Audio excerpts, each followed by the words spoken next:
will be your counselor today. Before we get started, I just want to inform you that anything you say in here will be kept confidential other than if you tell me you're going to harm yourself or someone else. At that point, I have to break confidentiality to ensure your safety and safety of your peers. Nice to meet you, Miss Elise. Okay, so what brings you to my office today, Christine? Well, I guess you can say I've been getting cyberbullied, verbally bullied, physically bullied, and everything like that because my friends, who I thought were my friends, have been spreading stuff online about me, saying I'm doing cocaine, drugs, and everything like that. And whenever I try to talk to them, I say that's not true. And they be like, we know it actually is. And I'm like, why are you saying these things?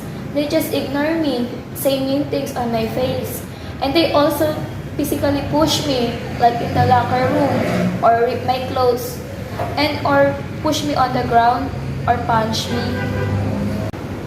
How do you feel when you're treated badly by the peers of yours? Well, I guess I can say I made a new friends since then who actually know me and know the real me.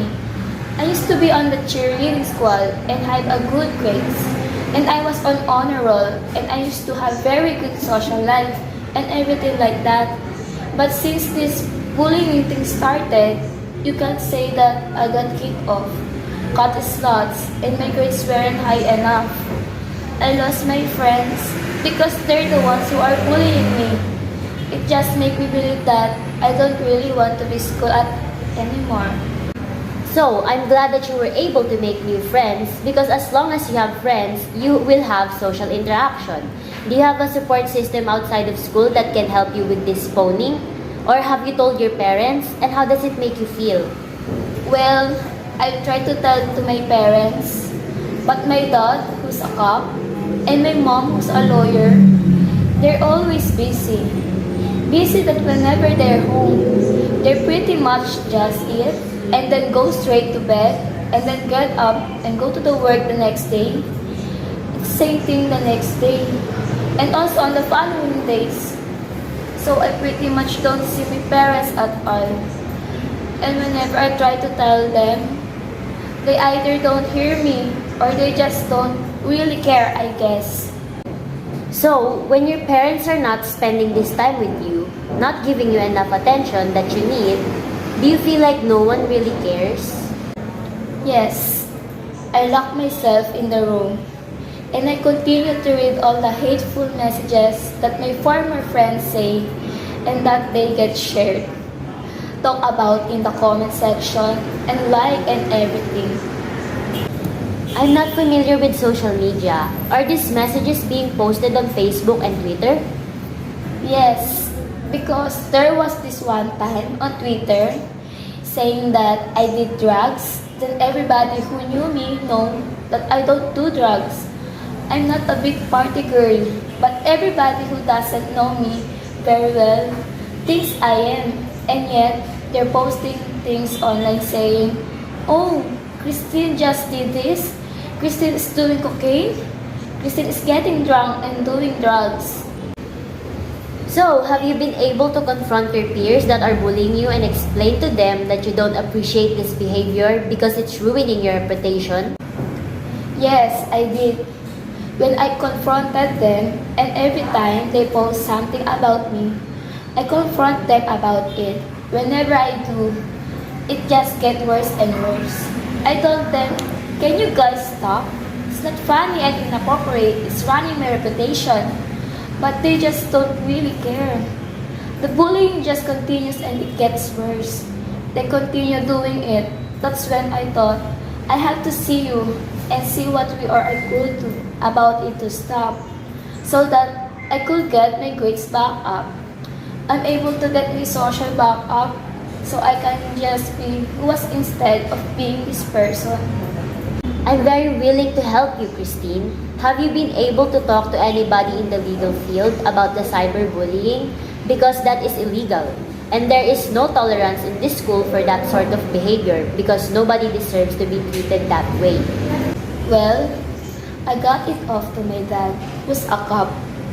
And it didn't really work because he's always busy. I tried to talk my mom because she's a lawyer. It didn't work as well too because again, she's always busy. So I decided to go see my dad's friend who is also a cop and I tried to talk to him about it. The first thing he said to me is, "Did you try to talk to your dad?" I said, "He's always busy." I even told him that I will try to talk to my dad, but he doesn't listen to me. Apparently, my dad's friend will talk to my dad today and see how well that will go. I hope that goes well, but if it doesn't, there are things we can do. As we're midway through this session, I'm just going to clarify what you have said. So I hear you saying that you are frustrated, disappointed, hurt by the fact that you were being bullied and still being bullied as of the moment. Yes, I got hit in my shoulders today on my way here. Thank you for that clarification. That's a very useful information for me. I also hear that you very much want to improve your grades and so that you can return to the activities that you enjoy, such as cheerleading and social gathering and enjoying anything like that. Yes, I like doing all those. Yeah, that's a lot. Oh, back up. Okay. Yeah, that is a lot of fun. I've been in a position where I've done most of that. So, what have you done in the past to keep yourself on the right path that you want to be on? I would always focus on my grades. My grades to me were very important, but since I was on cheerleading squad as well, and since I've been getting bullied and everything like that, my grades dropped. I got kicked off the cheerleading squad. And it's all because of this bullying thing. And I know what bullying does to people being bullied. It isn't pleasant because I know other people who were bullied as well as they took their own lives. Some moved away and just because they couldn't handle it anymore. I don't want to be like them, took their own lives or moved away. I wanted to come and see you and see if we can do something about it. I think that's a very reasonable goal, but I also notice in your voice that you're slightly hesitant to tell anybody because you're worried that it will continue.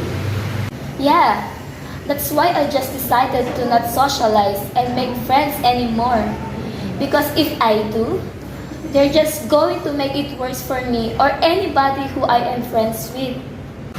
Okay, Christine, I certainly respect that and I hear your hesitation.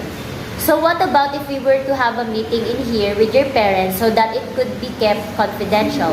They would finally listen to you and your case would be given the attention it needs.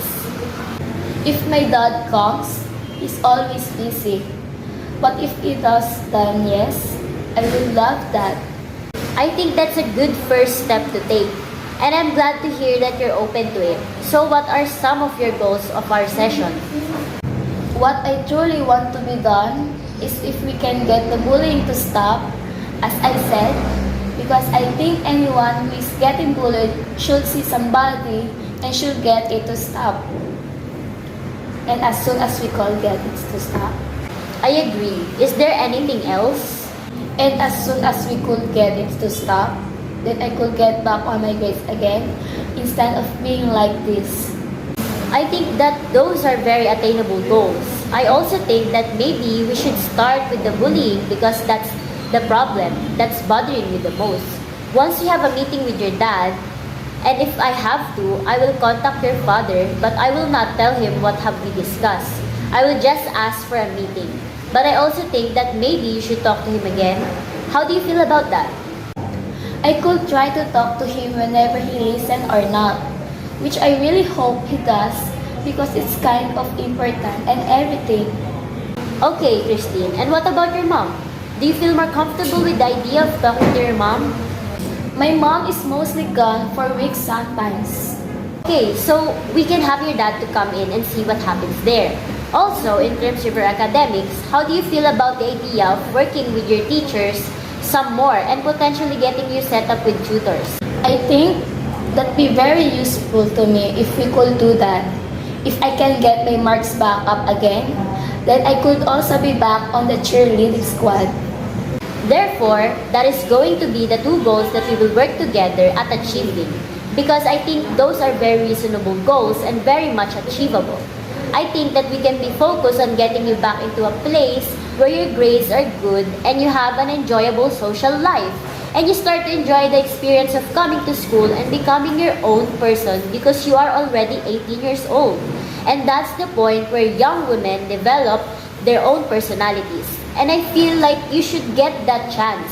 So that is going to end today's session unless there's anything else that you'd like to talk about.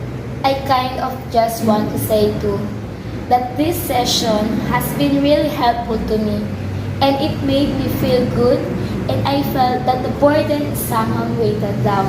I think that once your grades come up, you can go back to the cheerleading squad because the people that I've seen on the cheerleading squad have a lot of talent and social skills, and I think that with work, we can regain those skills so that you can get your life back. So I'm going to make a list for next week. That's going to be our list of things to do, and every week when we achieve a goal, we're going to write it down so that you can see your progress, strengths, your creativity, and your ability to be back on socializing again. For the time being, I'm going to give you a number, Christine, and this number is completely confidential crisis line so that you can talk to somebody if you need to while I'm not here. And we will continue our session next week. Okay, that'd be very helpful. Thank you for seeing me today, Christine, and thank you for sharing your story. I know that it takes a lot of courage to be that open with someone. You always take care, okay? Thank you, Miss Alice.